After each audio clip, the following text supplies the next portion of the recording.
और इस बीच एक और बड़ी खबर अपने दर्शकों को बता दें, और बड़ी खबर है कि आतिन के घर पर शाइस्ता रुकी थी। 15 तारीख को अतीक अशरफ का मर्डर हुआ था। अतीक के जनाजे में शामिल होना चाहती थी शाइस्ता, और ये बड़ी जानकारी कि 16 अप्रैल को शाइस्ता आतिन के घर पर रुकी थी। ये बड़ा खुलासा हुआ है। लगातार शाइस्ता परवीन को तलाशा जा रहा है और अब इनाम राशि भी बढ़ सकती है। लेकिन एक और बड़ा खुलासा शाइस्ता के बारे में कि 16 अप्रैल को आतिन के घर पर रुकी थी शाइस्ता परवीन। अतीक के जनाजे में शामिल होना था। 15 अप्रैल को हुआ था अतीक का मर्डर। लेकिन इस बीच ये बहुत बड़ा खुलासा और सवाल भी कि क्या शाइस्ता परवीन प्रयागराज में ही है।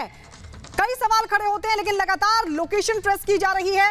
साबिर के बारे में ये जानकारी मिली थी कि प्रयागराज में हाल ही में उसको देखा गया था। साबिर जो कि शूटर माना जाता है शाइस्ता परवीन का, और इसीलिए शाइस्ता परवीन को भी माफिया घोषित कर दिया गया। एफआईआर में बाकायदा माफिया शब्द का इस्तेमाल शाइस्ता के लिए हुआ है। और अब ये बड़ा खुलासा कि शाइस्ता परवीन 15 अप्रैल को जब अतीक का मर्डर हुआ था तो 16 अप्रैल को आतिन के घर पर रुकी थी। वे बड़ी जानकारी निकलकर सामने आई है। और देखिए, हम आपको बता रहे हैं इससे जुड़ी तमाम बातें। 16 अप्रैल को अतीन का घर शाइस्ता परवीन पहुंची थी। डॉन की माफिया बेगम की हर एक खबर हम आपको बता रहे हैं। शाइस्ता के साथ शूटर भी आया था, पूरी जानकारी मिल रही है। अतीक के जनाजे में शाइस्ता शामिल होने की कोशिश कर रही थी, लेकिन पुलिस को देखकर अपना प्लान शाइस्ता ने बदल दिया। अतीन ने शाइस्ता को पनाह दी थी। जी हां, अतीन का नाम अब इसमें सामने आ रहा है कि माफिया जो है, माफिया डॉन जो है, उसकी बेगम जो है शाइस्ता, उसको पनाह अतीन ने दी थी। 2 मई को एफआईआर दर्ज की गई थी। एफआईआर में शाइस्ता को माफिया भी लिखा गया, यानी अब माफिया करार दे दी गई है शाइस्ता परवीन। लेडी डॉन का जिक्र किया जा रहा था, लेकिन अब ये माफिया शब्द का इस्तेमाल भी किया जा रहा है। अगली बड़ी खबर क्या बताएंगे मेरी सहयोगी मोनिका।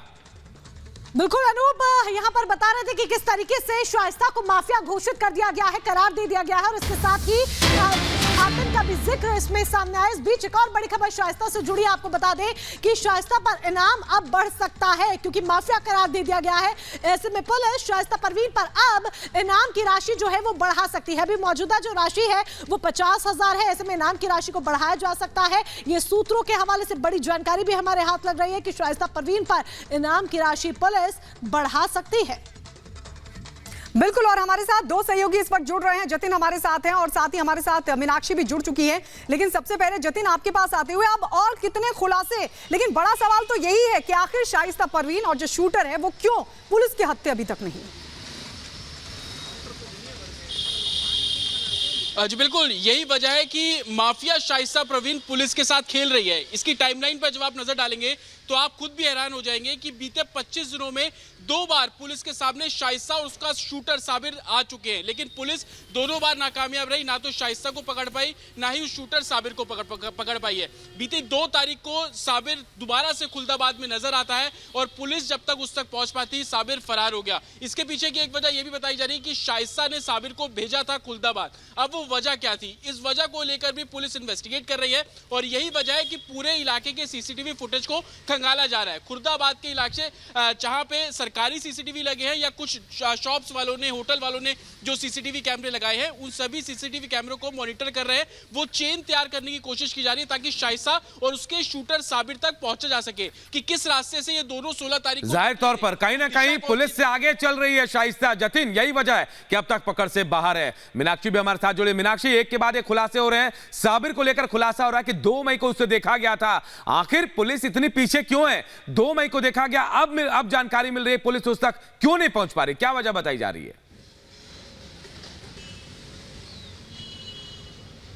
बिल्कुल, और ये सबसे अहम और बड़ा सवाल बना हुआ है। सिर्फ साबिर की बात नहीं है, इसके अलावा हम गुड्डू मुस्लिम की बात कर लें, शाइस्ता परवीन की बात कर लें, सब नदारत है। जब तक इनकी लास्ट लोकेशन मिलती है ये कहीं और शिफ्ट हो जाते हैं, कहीं और लोकेशन पर पहुंच जाते हैं। 2 मई की अगर बात करते हैं तो अब देखिए 2 मई का जिक्र जो किया जा रहा है पुलिस सूत्रों के अनुसार कि उसे खुलदाबाद में देखा गया था, और उसके बाद तमाम जो सीसीटीवी फुटेज है वो खंगाले जा रहे हैं। सरकारी दफ्तर में लगे हुए सीसीटीवी फुटेज हो या फिर प्राइवेट जो ऑफिस है उनमें लगे हुए सीसीटीवी फुटेज हो। साबिर हालांकि 16 तारीख को भी वहां पर पहुंचा हुआ था। 16 अप्रैल की वो दिन थी जिस दिन अतीक का, अशरफ का जो जनाजा था वो निकलना था। जनाजा जो है वो कसारी मसारी कब्रिस्तान में दफनाया जाना था, और इसी बीच साबिर वहां पर पहुंचता है और साबिर के साथ शाइस्ता परवीन भी मौजूद होती है, और 2 मई को फिर से साबिर को देखा जाता है। और यही वजह है कि प्रयागराज में इतनी सारी टीमें गठित की गई हैं और अलग अलग क्षेत्र में जो कि दबिश दे रही हैं, और लगातार कोशिश यही की जा रही है कि किसी तरीके से शाइस्ता परवीन को गिरफ्तार किया जाए, साबिर को गिरफ्तार किया जाए, क्योंकि अभी तक साबिर की जितनी भी लोकेशन मिली है वो यही कहती है कि वो प्रयागराज में ही मौजूद है, और इसी तरीके से शाइस्ता। बिल्कुल बिल्कुल मीनाक्षी, वापस लौटेंगे आप